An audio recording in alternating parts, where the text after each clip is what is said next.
Yeah. So for the people out there, yeah. So I was just about to talk just like a brief summary of the 2 weeks, since we last met. So it's basically work, and pretty much everything has been like flying by because these are the months where we're hitting our stride and we're trying to get things done. So in terms of the formal practice has taken a hit because last week I was pretty busy. I missed like three days of formal practice, and this week I missed 2 days of formal practice. But today I got like maybe 45 minutes in on the Metro North, which I think was pretty good. Not to make it sound like I'm judging by the amount of time of the sit. Um, One thing I've experimented with is um, usually when I set like the 1 hour or like the 50-minute timer. But now I'm trying, what if I don't set a timer? So usually then what becomes my timer is when it's dinner time. That becomes the timer. Um, so I find, it's interesting because it does help, the mind, and sometimes it gets impatient. If I know I've set a timer, when the end of the session like approaches, like there's always this feeling of I can always tell when the session is about to end because around 10 minutes before the end of the session, the mind will sometimes say, like, is the phone not working? Like, why is the timer like not firing? Like, and that's when you take a deep breath. And the mind's like, no, I'm pretty sure like your phone is like not working because it's like you're not like it's like did you turn down the volume? Like, but what happened? Is it on mute? So I find it's fun sometimes not to turn on the timer, and in essence the knock on my door becomes the timer. But Okay. then if that happens, it's fun because the mind will actually sometimes hear it's like, oh, I hear those bowls, like they're putting rice into those bowls. Like, why has nobody knocked on the door yet? So it's actually pretty funny. That is funny. That thanks for telling me that story. Yes, that shows how actually what you're talking about Mhm. is, and this happens at the end of the meditation hour Mm, or the session. So that's what's showing is that this is what the mind starts to do mm. when it gets tired, Yes. or when I say it, basically when the frontal cortex Hmm. or the human part of the brain or that which is aware Hmm. has been in service, and so um, basically long sittings Mm. help in being able to focus the mind so it can stay focused longer and longer. Mm. But as the mind gets tired after in the beginning 30 minutes or later in practice getting close to that hour, now you're beginning to see, Mhm. or you're talking about what the mind is like after the best part of it is tired, leaving all of that other stuff, which has to do with fear, greed, questioning, doubts. Did the timer go off? Did it not? Did I miss the knock on the door? Do I hear the? Is the cell phone? It's always all of those questions. It's hilarious. It It's really is. it's like sometimes when I can start smelling the food and I can hear the things clacking, the chairs moving, the mind's like, yo, like why is nobody like knocking on the door? It's like it's time. It's get up. It's time. But you do know that your mom is going to knock on the door. Exactly. So it's like I find it like hilarious. Uh, so the generosity practice has also taken a hit. So last week, I don't remember too much about the generosity practice. In fact, I think it must have it must have been I don't know how many times I gave $1 out on the street. It was probably once or twice. This Hmm. week, um, when I went to work, I saw the same lady who has been sitting there on the station for probably 3 4 times. So she definitely recognized me. Like When I went Okay. over, she was pretty happy. And she said, "Oh, thank you." I was like, "All right, thank you." Um, today, let's just say today was the. So today, okay, I went to hike with some of my friends. So I set out early to Grand Central, at around like 10 or 11 in the morning, and there were way too many. Like I was, yes, I was once again reminded. I kept saying for the past couple of lessons that, oh, I didn't see really like a lot of like homeless people there. Like, no, there's a lot. Like there's a lot like in Grand Central, and I think there's a reason why they choose it there, because there's a lot of people.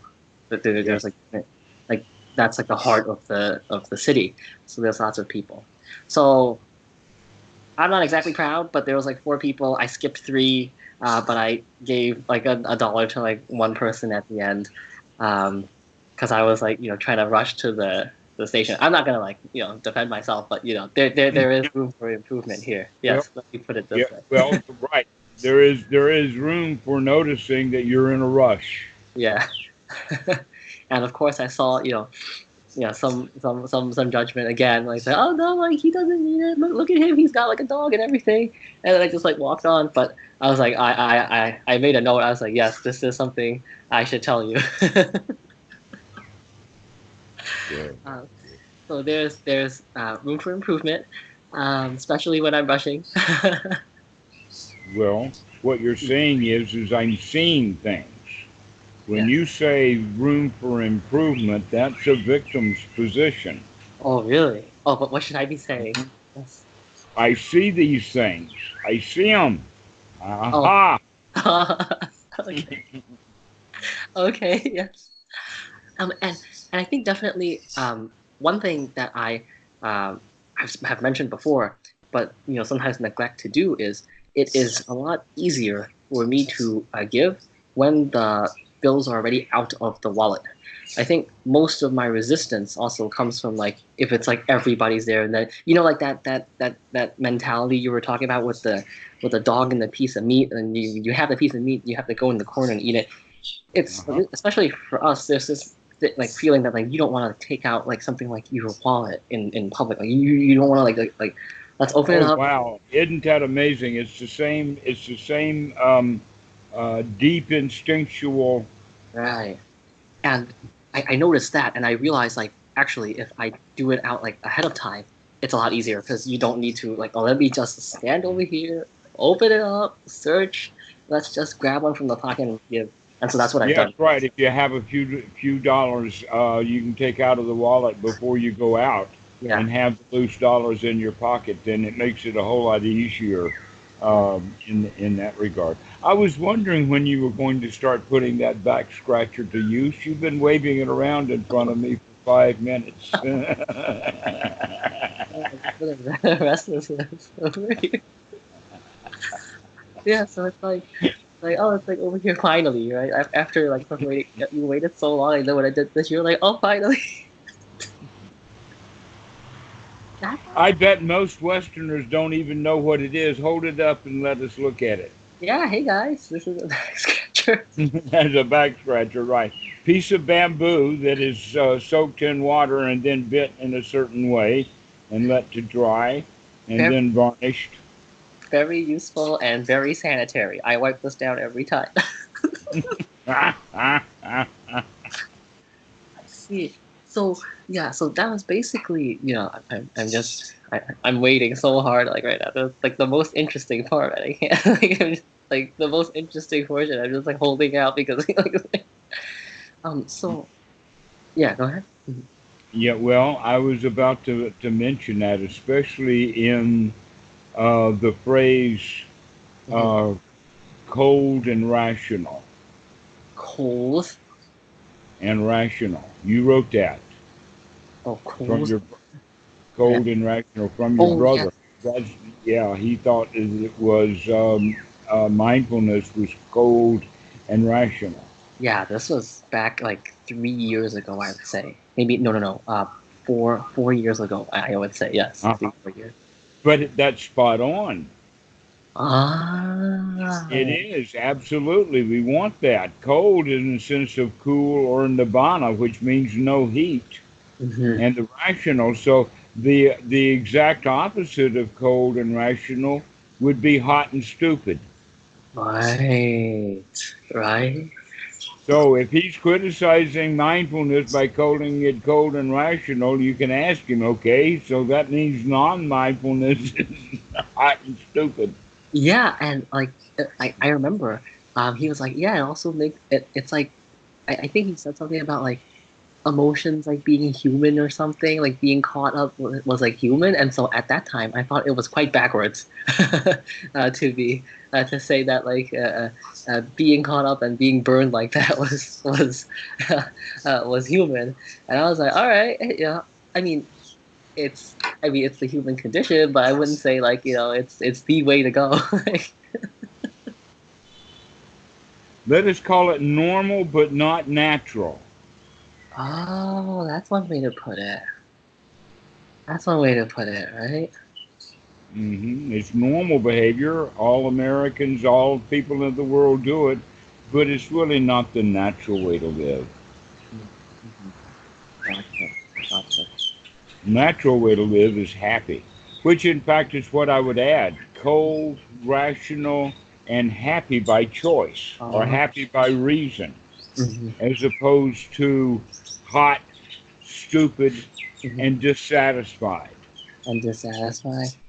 Yeah, I think that's actually really important because when I looked back at my practice before I had met you with these lessons, definitely I had that like kind of goal oriented mindset, which was like if you sit enough, you will eventually obtain what they call the stream entry, and then then it will all be nice and rosy from there. And the most important thing was like when I remembered to be mindful back then, I did not see it as like, oh yeah, that was it. Like you're done, right? Like that's it. Like, Mhm. um, yeah, like with that goal oriented part, that was definitely it. Now it has made so much of a difference. Like I think that was the single most important thing. That really is. And that goal oriented also always has to do with the future instead of doing it in this present moment. That's the whole thing, which I'm really glad to hear that a psychologist in New York is giving that advice. right? I, oh my God! Like I have such a story. Just like it's like you're in the movie I'm theater. scratching your belly, and there I you are just dying to. I know it's like you're in a theater, you're waiting for the movie, and now they're just playing trailer after trailer, and I'm just like, can we please just get out? Like, That's all right. Never mind. yeah, sorry about that. It's just like No, it's like I fully understand. I think that maybe some of the people who are listening mm, or see this video later will not understand that we're waiting for your dad to exactly. change locations. Right, exactly. So, hello to all the viewers out there. That's what we're not trying to, make a trailer out of this, but we're just waiting out of necessity. So it's interesting. But yeah, like I guess like in the meantime, one thing I think we might have covered this before, but one thing is, you know, um, for example, when we look for moments of dukkha nirodha, right?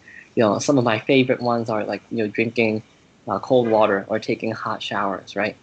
Um, and mm, I haven't like read it personally myself, but the Buddha does caution against, say, sensory desire.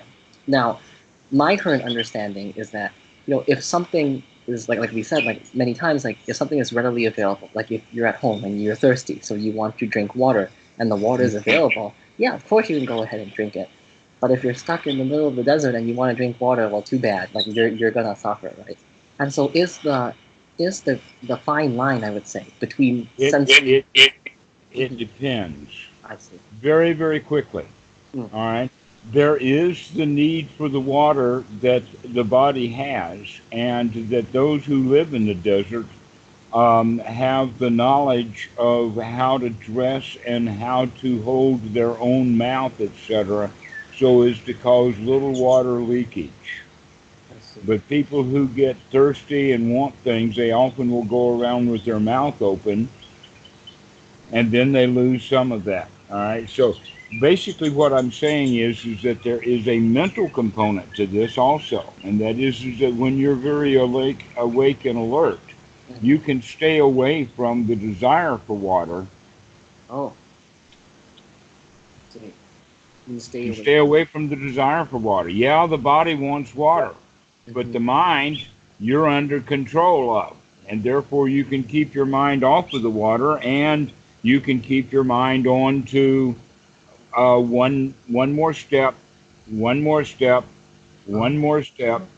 I Oh. remember being that in that state with, except that in that case it was one more pedal, one more pedal, one more pedal on the bicycle. Just let's do one more, one more, like that.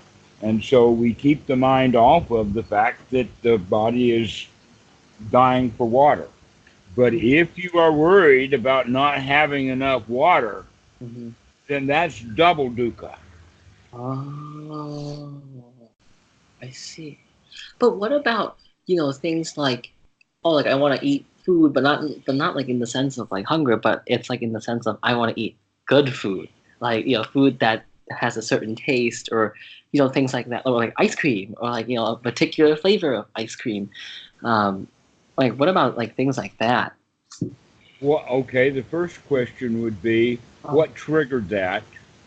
oh, what trigger? Oh, okay. Like for example, like today, like hiking example. We just finished like a 5-hour hike, and so when we were coming back, we were like, "Hey, look, like an ice cream shop, like shop. Let's go get ice cream."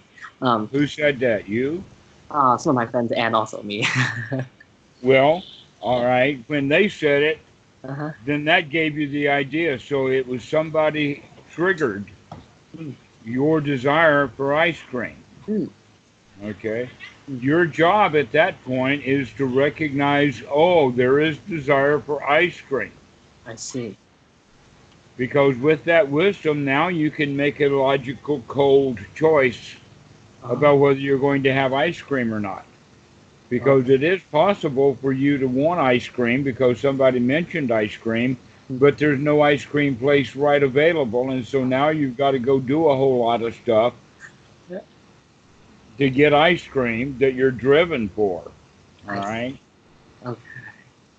So it's got 2 points to it. One is the source of it, which is also talking about it in the sense of the ignorance. Mm. And the other one is the actual desire for the ice cream. Oh, the source versus the desire. Okay, I see. Right. Now, in the case of being in a desert starving for water, Hmm. that's the kick, or that's the information, or that's the thing that got it started. Just like in the case of the ice cream, your friend mentioned it. Okay. Right. But in both cases, when the mind gets stuck on "I want this, I want that," that's the suffering. Mm. Not that the body says I need water, and not that your friend mentioned ice cream. Oh. It's that now you want it. Oh, okay. Right, right, right. So the source isn't important, it's the wanting that's important. But you need to chase it back down to the source Hmm. because that's when the wanting starts. Oh, okay. So what we're saying is like, yeah, we should catch it, like try to catch it at the source. Like when the source initiates, we're like, aha. Ah, ha, right. This is what the Buddha calls pasa, or contact. I see. I see. So Oh, for wisdom of the feelings at that point of contact, right at that very source, is mm-hmm. where you want to know Mm-hmm. what is it that I'm feeling. In other words, the first thing that happens is I like ice cream, and Hmm. then And I want ice cream, and I, then I gotta have ice cream, and all of that happens very, very quickly. I see. I see. And by the Right. time your friend mentions ice cream, he's probably already at the point, I gotta have it. That's why he's talking about it. Right? Like, that's how, and then everybody else is like, oh, I gotta have it, right? hmm And when everybody gets to the point, I gotta have it, now it's a crusade. Now everybody's going to go for ice cream. see. Right. That's so basically, if we recognize it, then I guess what we're saying here is we have a choice, right? Because like if it's readily available, sure, go for it. Like then we're not gonna suffer. But if it's not readily available, we should know yes, we should not suffer because it is not. That's really the why it depends, right? That's the answer. Right. Depends upon the circumstances of what's going on right now. Let's see. Depends on the. Oh, okay. That makes sense. Isn't that brilliant? It always depends upon what's going on right now. Which is great because that means like you actually have to look at the present. You don't just You give have to an watch what's answer. going on. Exactly. Oh, okay. Yeah. So I've also looked a bit at I've been keeping tabs on things like conceit, things like uh, comparison. Um, Definitely, comparison happens a lot faster. It feels like it's so more automatic than conceit. Conceit sometimes takes a bit to come up, like when you're arguing with somebody, or like when somebody like I think we've covered this before as well. Like when somebody points out, hey, your code doesn't work.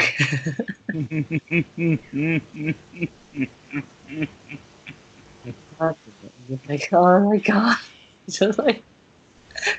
Do you have any like movie trailers you'd like to play as well? Like, just like, Well, your code don't work sounds like just a fine movie trailer to play. yeah.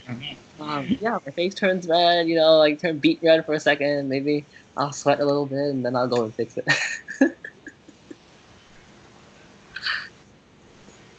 But it's surprising because, physiologically, I guess sometimes the same reactions we would attribute the fight or flight response. I mean, these are basically the fight or flight response, right? You like your fight, you're like, oh my god, and like you sweat and your heart is racing and your mind is racing.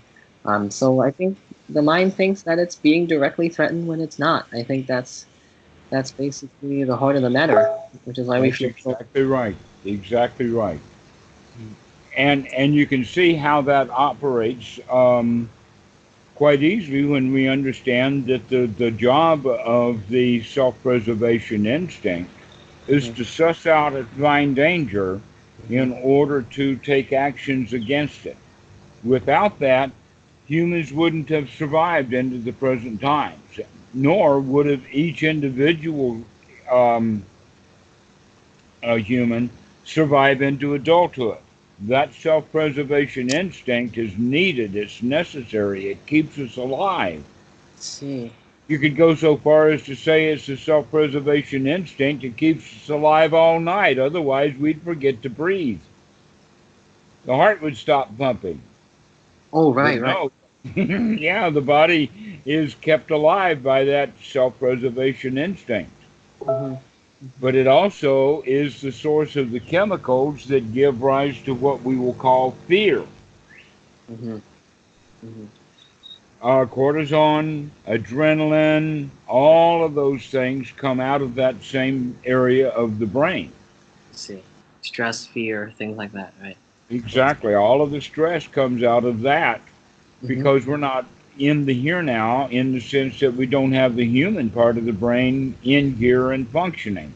And one of the best ways of knowing that the frontal cortex is operating in gear Hmm. is from that stuff about the MRIs I've told you before about when you're consciously thinking about your breath, then the frontal cortex actually does light up with energy. That it fires up. It's almost like um, imagine this point in time that uh, we're in the basement of a hospital and the city power goes off. And in the basement of the hospital are going to be big diesel generators. Hmm. We got to fire those things up I see. so that they'll give the energy. But once the energy, once these generators locally are fired up, Mhm. they're going to supply the power for the hospital because the normal source is not there. I see. So we can use that analogy for the frontal cortex. that normally the things that are operating are off of the city power grid out of our instinctual nature. But now we're going to operate off of the local power, which is the human brain, the frontal cortex. But we got to fire it up. Right. We have to practice. Have to fire it up literally every time. And we have to practice firing it up. I see. Right. Okay. So the firing it up process is done with the breath. Always we want to go with taking that deep breath. In every occasion that we bring sati, we want to take that opportunity to fire up the frontal cortex by bringing the breath into conscious awareness. I see. So actually, speaking of the brain, this is like just one of the segues that sometimes my brother had talked to me about, like these effects that have been studied in the literature. I wonder, like, if you have ever observed it in action, or have you seen it in other people, which is like when someone is on the brink of death, the brain, the last couple of days before they die, they suddenly seem okay, like they have fully recovered, like they've bounced back, that they seem fully energized, and then they're ready. I think the scientific term is terminal lucidity, and apparently it is a sign that, like, some studies explain it as that the brain knows that the body is about to give out, and so what it does is it releases everything that it has in one fell swoop, and so for those last couple of days, the person feels completely normal, but then they will just like snuff out like afterwards, like that. Have you ever like seen that, like, or heard of that? Yeah. I have definitely heard of that. In fact, it's quite well known. Oh, I see. That and you could also go so far as to say that depending upon the level of consciousness, this is actually intentional or planned. I see. Planned. Planned. That's what I'm talking about. Intentionally planned. Really? Wow. That people know when they're going to die. Oh, wow. And so this is part of the letting go. In fact, you and I have talked about it. This is actually part of the process of a Rupa Raga. I see. To where all of the stuff that Rupa Raga has been doing to try to cling to life, and to now all of a sudden this new force kind of takes in and lets all of that go. So all the tensions and everything melts away because now is the time. Oh, and then it just like goes out. Oh my gosh. Yeah, right. It's almost like this is the end of the movie. Let's at least pay this attention to what happens on the last page of the novel. The credits? Oh. No, the credits are too late. No. The credits are all posthumous. No, we're talking about the finale. I see. Oh, like the final fight and all that stuff. Yeah. God damn. Seems like our movie over here is not going. I know. I can see your facial gestures. I know exactly. So, you're right. That does happen to some people. It does not happen to everybody. Yeah. Some people, when it is time to go and they begin to recognize that, then they'll really hang on and cling even tighter. Oh, God. Giving themselves a more miserable death. Oh, my God. But people who are wise, when they know that it's gotten time, they'll say, it's here. Finally, time to go. And in fact, this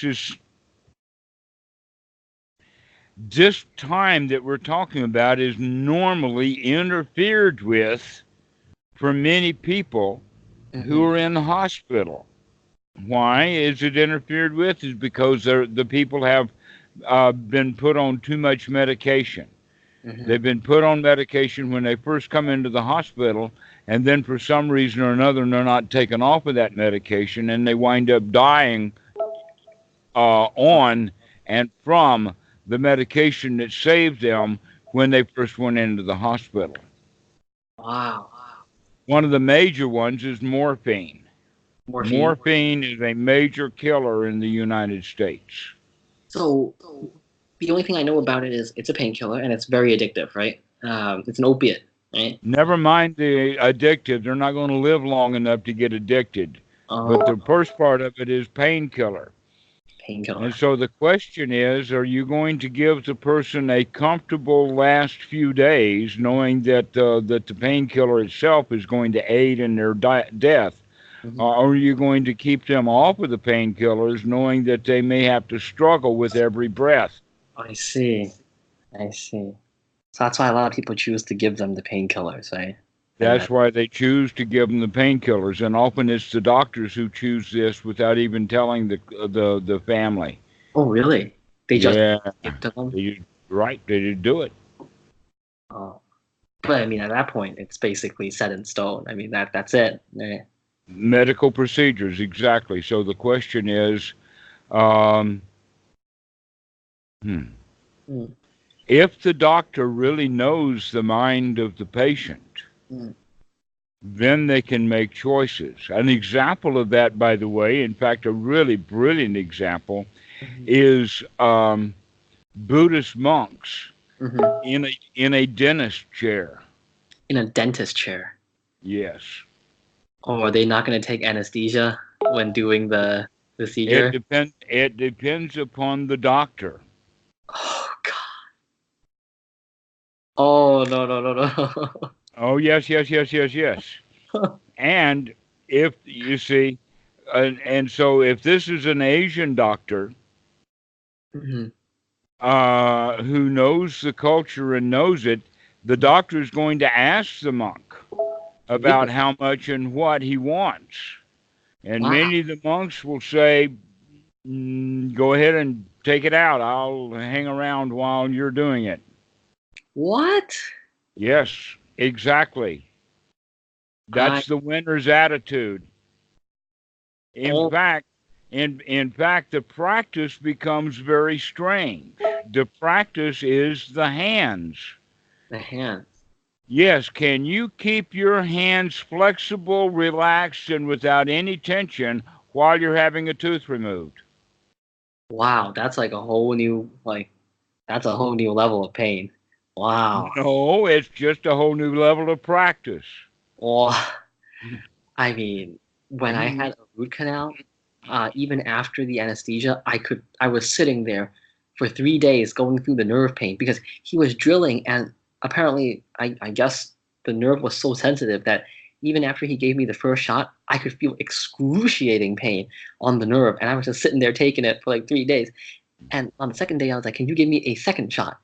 He gave me a second shot, and the nerve pain was still there. It was very painful, and I was like, "Wow." Oh, but actually, that means I've already done it. I mean, like, I'm maybe I might have passed out without the anesthesia. Who knows? But I actually sat through some excruciating pain for 3 days. So I think, except now the memory is the word excruciating. oh wait, where a better memory would be, hey, I can handle that. I can handle anything. turns out I was born for the devil before I knew it, years before. Yes, that's the whole point. You see, is that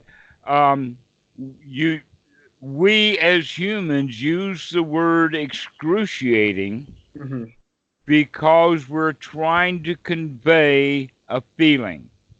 Oh, the aversion, right? Well, the feeling would be the feeling of what it was like to have the tooth pulled. And that the monk who's paying attention to make sure that his hands are relaxed is keeping his mind completely focused away from the pain. Wow. I see. I mean, this actually puts the formal practice into light again, because sometimes when I sit on the formal practice, I can feel muscle tension in the upper back, and that as a sign that I have slacked, that my posture has been like this, and then yes, exactly. If you sit back straight up, it don't hurt so much. Yeah, if I go like this, it doesn't hurt. And then like 2 minutes later, so yes, I think I should really pay more attention to that as a point of practice then.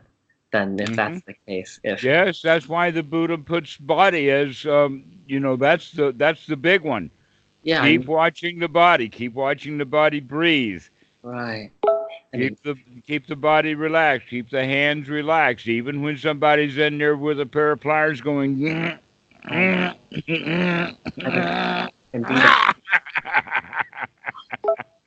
I have. Wow. Okay. I mean, if they can do that, I gotta one up them. Like, if they can do that, I'm pretty sure I can sit through my 1 hour without like slouching. Like, I mean, like. Exactly. Okay. Now there's one more, which is also quite common. Mm-hmm. This particular body is strange because the way that the thing operates does not give up blood easily to a Oh, needle. to a needle. The last time I had blood drawn Oh, I have stories was just last week. That is actually what I've been doing when I have blood check. I try to be present and I look at the lady like poking me with the blood, and I watch. Like I make myself watch the blood come out into the vials. And what I've noticed is, so there's two things. I used to actually watch them put the needle in, but sometimes it depends on how, I guess, like the reaction is. Because if it's too strong, what will actually happen is my veins retract because I get too nervous, and the result was I got poked like 4 or 5 times before she could find something. So now what I do is sometimes I look just away when I feel the thing go in, then I look at it and I was like, oh, look at that. Like, yes. Exactly. Here's actually part of the. Let me give you the end of the story. Yeah. The girl who was doing this was so skilled that she looked around. First, she was going to do it on my right arm. Then she put the rubber on the left arm. Then she put it on my left wrist. And she turned around, and where she pulled the blood out was right here. In fact, you can possibly still see a bruise or something. Like a little bit of a bruise right there. Is where she took. But it was the first time she tried. She was just looking around, and she knew that the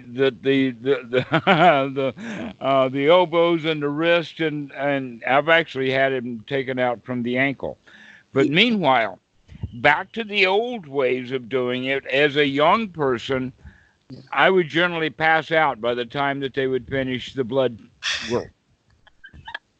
Could not handle it very well.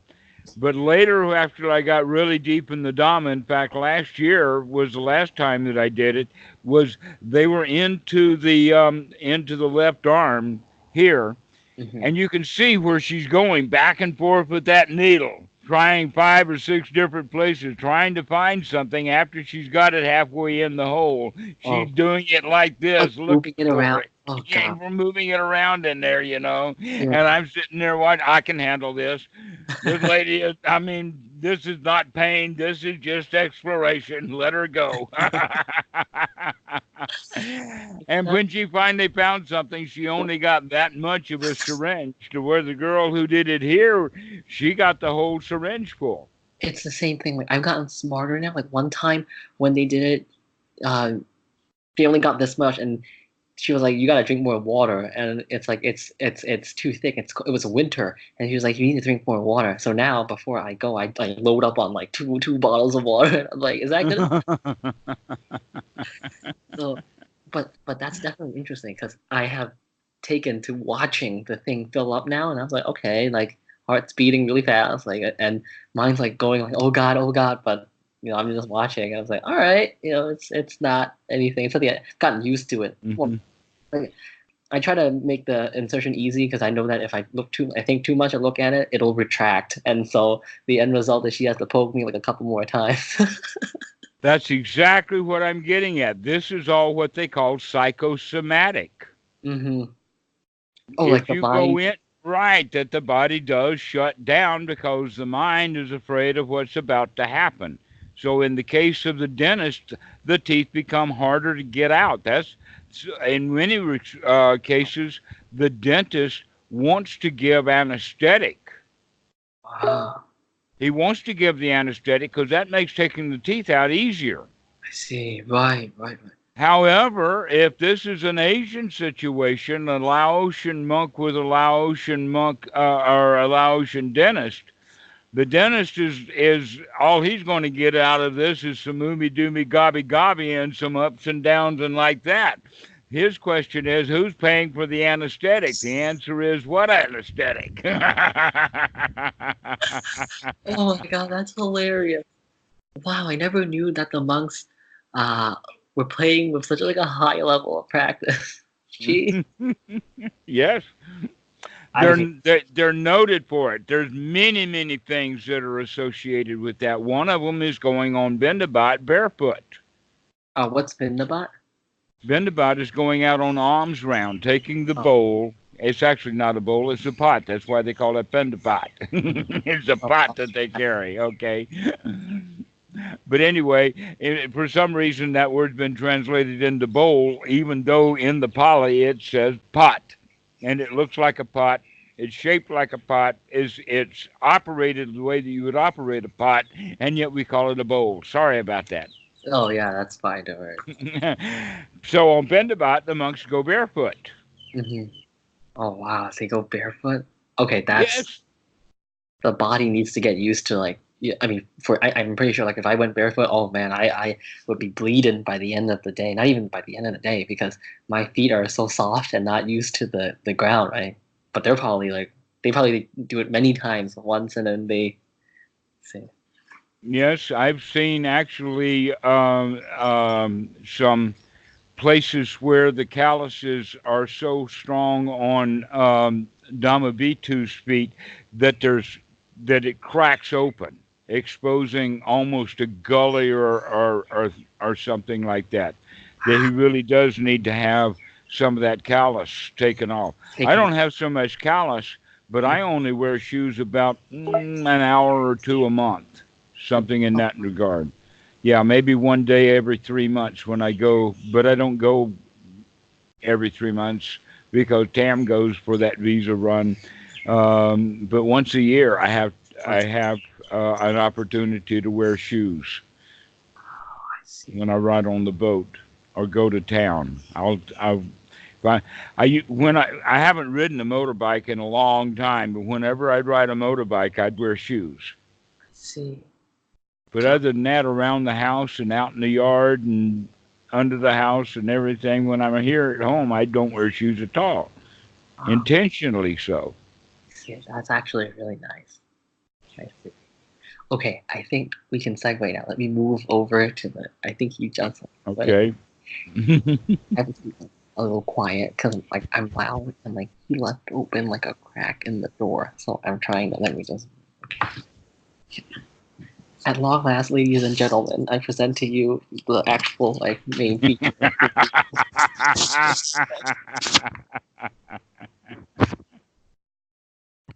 Let's rewind. So, so in a nutshell, um, the I think around a week, like a week and a half ago, like the Zen master, actually started talking about. So actually, let me rewind to where we left off last time. So where we left off last time was that the Zen master started talking about his thoughts, right? Like how it's the thoughts that suck. Like how do we stop these thoughts? Like these thoughts of worrying and all that. And basically, I was really happy because I was like, yeah, you're noticing that your thoughts are causing like this issue. It's that you're getting lost in your thoughts. And to recap, so basically, what we had talked about last time is, urgent to practice. Like we don't force them to fit my expectations, right? Try to come up with like like a one liner to make him remember about the practice. And Yes. uh, Yes. Uh so huh. my one word for him was like you gotta turn off. Well, the phrase was like you gotta turn off the TV, and the explanation behind it is like like he watches like a lot of Chinese Chinese dramas and all that stuff. So for Yes, I know. I uh, know. let's turn off the movie, like turn off the TV set. And so I was trying to nudge him towards the practice. So during like the past week and a half, sometimes I was more frequent in reminding him in the beginning, but sometimes I could see that like when I just went up and go up and ask him like, did you turn off like the TV? He sometimes like he's like, oh yeah, like he brushed it off. So I was like, all right, let me just ease up a little bit. And then so last week he saw like the therapist, And when he came back, I was like, yo, like, what did they say? And he was like, yeah, they were pretty much saying like what you said, but in a different way. She was like, tell him like, when you sit on the chair, like, how does the chair feel? Is it hard? Is it soft? Like, what parts of the chair are like lying against your back? Or it's like when you're washing the dishes, right? How does the sponge feel? How does the water feel? Things like that. And I was like, this is basically the demo. Like, I was like, Yes, exactly. Uh-huh. I was like, that's basically when you're washing the dishes, you wash the dishes. When you're sitting, you're sitting. When you are showering, you take a shower. And so he was like, yeah.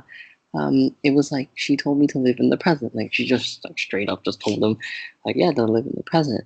And now that, a doctor has said it to him, I think it'll matter a lot more. Then again, I see that he's also slacking on his practice. It's like, when, like it comes back, he's like, oh, like, I was like, you remember to take that deep breath and smile. I was trying to explain to him, like, it's kind of like going to the gym where, like, even though you're not feeling bad, you want to practice because it's like lifting weights, right? All of a sudden, if one day somebody comes over and says, hey, can you lift that rock? If you don't go to the gym, you're not going to be able to lift that rock. I'm saying, like, if all of a sudden these thoughts come back and they're stronger than before, you need to be able to, like, do this, right? And so that was, pretty much the motivation. He's good on some days and not so good on other days. Well, I think it's really remarkable. It's quite a miracle that the transformation that's happening. Now, one of the things that I heard you say that I want to go back and pick on just a little bit. Yes. Do not give so much power to the doctor. I see. Even if your dad does, because your dad's not going to see the doctor often. But what's really going on is the agreement between what you're saying and what the doctor is saying and what your dad's able to figure out for himself. So he's got all three of that. It's called reinforcement. I see. With any one piece coming out of it, the whole thing is going to fall down. So there's no reason to compare yourself to the doctor. I see. You're an integral part of this. Without you, the doctor would have no effect. Just like without the doctor, you had very little effect. Right, exactly. Oh, I see now. Oh, right. Because I'm the part at home that actually makes him practice. But without the authority of the doctor, he wouldn't be motivated in the first place. Gotcha. Exactly so. Right. In fact, how in the world did he ever get into seeing a therapist? And never mind that, how did you find such a therapist? This is quite an unusual therapist. Yeah, my brother actually. So when my brother was in college, he was also under. We went to the same college, but he was under academic. I was also under academic pressure. But I like to think that my first year, I was lucky to have a good partner, and once I got through it and I knew that I could succeed, I tanked it. Like I just went through, and at the end it was great. Like I took Intro to Asian Religions. That's when I got introduced to Buddhist mindfulness meditation, and it's been up from there. But he also had pressure, like academic pressure, and like relationships and things like that. I didn't date in college, but so he also had actually seen a therapist in college on campus, campus services, and from the professors there, he suggested that my father see a therapist. So he looked, online to see whether there were any therapists that spoke Chinese, and that's how we found this one, with really good reviews and recommendations from faculty. And so, because the therapist could speak Chinese, it was a good thing because my father's English is people misinterpret his English because he chooses the wrong words. So it's integral that it's important that we find somebody who actually understands Cantonese Chinese. So I think that's how we got started. I think that's brilliant. Also, that may be the connection between this Buddhism that the therapist is teaching and the fact that he's got Chinese background. Because, as you know, Buddhism had been in China for a long, long time. Exactly. And it's interesting, just like a minor segue before I resume this, like the feature movie. When I was in college and I took some meditation classes there, they have something called mindfulness-based stress reduction, which is Yes. kind of, Hmm. I think, veering John towards like, Kabat-Zinn. Right. I yeah, know about it. yeah, I think which is veering towards what they do. But anyway, yeah. So the chat log that I typed out on Skype is, I guess, the half of the story. The other half, which just happened, I think, 3 days ago. Um, so the other half is, yes, my speech, like my own speech. I see it like there things need, like I need to practice harder, because what had happened was, so we were discussing like move-in dates because we're moving, and it's actually several things here. So my father's first instinct is to, of course, call his sister, and Yes. his sister, which is the Buddhist that I sometimes refer to, was like, "Oh yes, you should change your move date, like even though it says like such and such on the contract, because you want an auspicious date." And when my mother had seen him reaching for the phone to call his sister, she was catapulted back into years of dukkha, because she, like, to summarize, pretty much, when my mother came over, she was all alone. My mother's side is not here, and basically my aunt had picked on her many times, countless times through the year, and so my mother was burning, that my father would go to his sister, listen to her, and try to change the date. And I was standing there watching this, and Is that because of feng shui? yeah, it was like some Chinese like auspicious thing, and I was like, well, if you're a Buddhist, like why so superstitious? But anyway, let me not like go there. But what had happened was, I was standing there, and I told my father, when my father asked like, "Yo, can you change the date on the contract?" Now my own thought was like, I don't want to touch the contract because we're nearing like the whole thing. Okay, I gotta tone this down, and so I was like, okay, maybe we shouldn't do this. Okay, and he was like, you can't move it by a couple of days. I was like, I don't want to move the contract, and so I was beginning to like simmer. I suppose, and at the end, what happened was, I told my father, okay, so she's already recommended that we put some specific pieces of furniture in there, okay, and I was like, we each take a step. I let you put your furniture. We don't change the thing on the contract. And then he said like, well, the furniture is like in my room. And immediately, as soon as I said it, I was like, oh my God, I should not have said that. I immediately fired back, well, it's in my apartment. And when he heard that, like he like absolutely just ruined, I think, his mood. Like those dukkha thoughts came back, like his fears and everything, because that he would basically, how do I put this? So how do I put this? So the thoughts that have been troubling him are that he worries that one day my brother and I will forsake him. That because we're moving and this is under us, that we will forsake him. And so when I said, well, you're putting it in my apartment, he, like, these thoughts came back, roaring back. And at that moment, immediately after I said, I was like, I should not have said that. That was one of the most horrible things to say, right? Because not only does it hit where it hurts the most, but all the mindfulness and the nice thing we've been doing out, it will put a gap between it. So I worked very quickly to basically address that thing over like the next day or so. I was like, okay, look, I did not mean this. Like, we're a family. Like, I was like, I need to make sure that we talk honestly. I have no intention of forsaking you. We're like an entire family. I cannot let this thought like, germinate. I literally said this. I was like, this is a demon that needs to be like thrown out. And so we basically Yes. had a nice talk. And That's really good. I congratulate you. That's That's exactly correct. I realized from that point on, like words kill. Like I deeply regretted this. I was like, oh my God, like this is something I should not have said at all. And it's like the speech. It was so automatic. Like I was like, oh my God. Like after I immediately said, I was like, no. Like I should not have. I was like, oh my God. And so yet another reminder that yeah, that kind of stuff is even worse than like physically attacking somebody. Like, because you know normal person, this might mean nothing, but like to somebody who has already said like, hey, these kinds of thoughts are fascinating, and you say something like that, you will confirm those thoughts and make them even stronger. And so I think that was one of the most horrible things to have come out of my mouth. And so that was a powerful reminder. Mm-hmm. Speech needs to be Exactly. That's very good for you to note that. yeah. The question then would be, Mhm.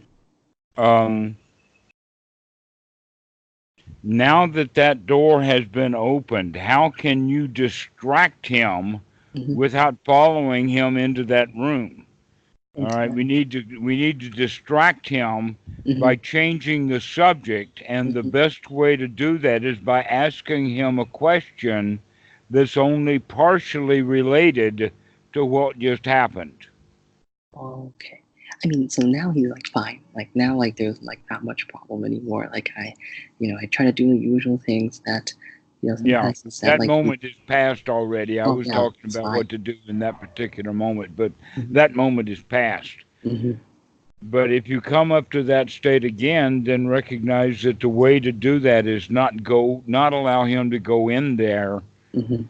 in his mind, but Mhm. to ask him a question that seems a bit related, but in fact will change the subject. I see. I see. I see. Gotcha. Gotcha. And here's an example of that: is that, well, what furniture in your room can you do without right now? Oh, like for me, like No, that's the question you would ask him. I see. I see. What furniture can you do without in your room right now?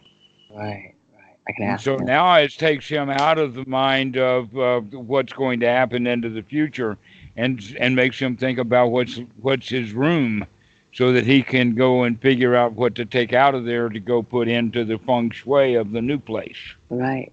So I was like, yeah, I think that was a powerful lesson. Like for me, like I was like, oh my god, like I have to, like I really need to tighten this up because very sensitive, right? Like because especially in this state, like we've just gotten him to that state where he's beginning to open up. Like you don't want to step on it. Like this is like, Exactly. Right. This is a so delicate time in your relationship with him, but it's also an important time because he's going through this shift. right, This which I'm change happy, is. which is great. So that was really the highlight of like this week. I was like, yeah, this is. I mean, the standards are even higher now. But at least he doesn't swear or like not much of the usual temper. At least that's a good thing. But the standards are higher now, like even higher. And so I gotta step up my practice. Um, All right, so I would say that I would add two new things to mm, you for mm, this week, mm, and that I have been practicing this, mm, but now I've given it to one of my students, which, by mm, the way, she lives in New York also, Natalie. I've just had this, and so I mm, gave her this, and I want you to think about it also, mm. and that is. Let me ask you this question. How many times do you get up out of a chair in a day? Are we talking about a weekday or a weekend? A regular, any day at all, or let us say a normal regular work day. A normal, regular workday. You're in and up and down, up and down, up and down, probably 20, 30, 40 times a day. Right. Yeah, I would So, say probably 20 to 30 times. Yeah. so this is actually an important point in time, this shift in posture. And you know, the Buddha is really big on postures. Mm, mm, All right. And normally the shift that people make mm, is from sitting to walking, mm, that they're actually walking as they're getting out of the chair. mhm, That we get up because we want to go someplace or to go do something. mm, That's almost always the situation. Even if you got a swivel chair sitting at your desk, mhm, what we'll do is push ourselves away from the desk, swivel the chair around, and when we put our foot down, it will be so that as we're coming out of the chair, we're already moving. We're on our way. We're going someplace. mhm, mhm. So what we're going to do is we're going to make this a mindfulness exercise. I see. Okay. And what we're going to do is change it from what you would normally see Mm-hmm. into a more natural thing. And that is normally when you are getting out of a chair, the reason to get out of a chair is to stand up, Mm-hmm. Right. not to walk. Mm-hmm. So now what we're going to do is we're going to take that intermediate time of when you get out of a chair to stand up and stay straight for 1, 2, 3, 4 seconds, and then take your step. Okay. And notice how often that's actually hard to do, because you'll think of something, you'll get up, and then you'll be taking a step and say, "Wait a minute, I did not stand that time. Understood. Okay. I That started sounds fun. walking. I started stepping." Okay, so this is a great mindfulness exercise. Okay. That sounds like a fun game. It's a fun game, exactly. Every time you get out of a chair, you're going to get up and only stand, Mm-hmm. Mm-hmm. and then later walk. As Okay. opposed to normally the way, think about it, start watching the way that you're in it, and you'll recognize, yeah, we almost always go from sitting to walking. Yes, always. It's like when I go to the bathroom, boom, swivel, bam. Like, yep. Exactly so. So now we're going to take a 3 second interval to Okay. stand up, count 1, 2, 3, and then walk Okay. with a Gotcha. big smile on the face. Aha, I caught you. I caught you. This is the point of mindfulness. Now, the second thing, which I think is actually time for, we've talked a little bit about this before, Mm. but now is the time to start intentionally spreading joy with your dad, Okay. with the Zen master. Mm-hmm. Find little ways to make him happy. Oh, that's easy. Like when he's big on the Asian, the Asian respect stuff. So easy. Exactly. So, yeah, go around just groveling, but doing it happily with a Okay. big smile on your face. Not as if you're taking the mickey out of it, but as if you're really, really interested in getting him to become happy. Got it. Oh, that's easy. Just lay on the tea and all that stuff like that. Yeah. Okay. And you Gotcha. can think of it as now as a new way of practicing generosity. Generosity. Remember in the old times I was saying take his side. Take his side. Well, you begin to already do that. In Mm-hmm. fact, all of this change that's been happening is because he sees now you closer and closer together. That's why it was such a tragedy when you were talking about the stuff in your apartment, because that really set him off, and I Right. understand that. Right. Okay. So now we're going to go back and we're going to play, let us say, the second inning of this baseball game. Okay. Understood. and really start adding joy to his life. Make that your intention to Mm-hmm. get him to smile, to chuckle, to be really glad to see you. Whenever you see him, when he comes in, if you're already in the house, Dad, I'm really glad to see you. I'm glad you're home. Mm-hmm. I've been Gotcha. thinking about you today. Mm-hmm. Gotcha. Okay. Yeah. Then that's basically what we'll be working on this week. Okay. Excellent, excellent. That will help. This will be a new phase of generosity. Gotcha. Okay. Yeah, I think that was the feature film, I guess, of this week. Hopefully. All right. Well, let's finish this off, and I think we've covered this. This is really excellent. I really enjoy these talks that we're having, Willie. This is really good Dhamma. Okay. Yeah. Okay. Thanks See a you. lot. Have a good one. See you next All week. right. Bye bye. Bye.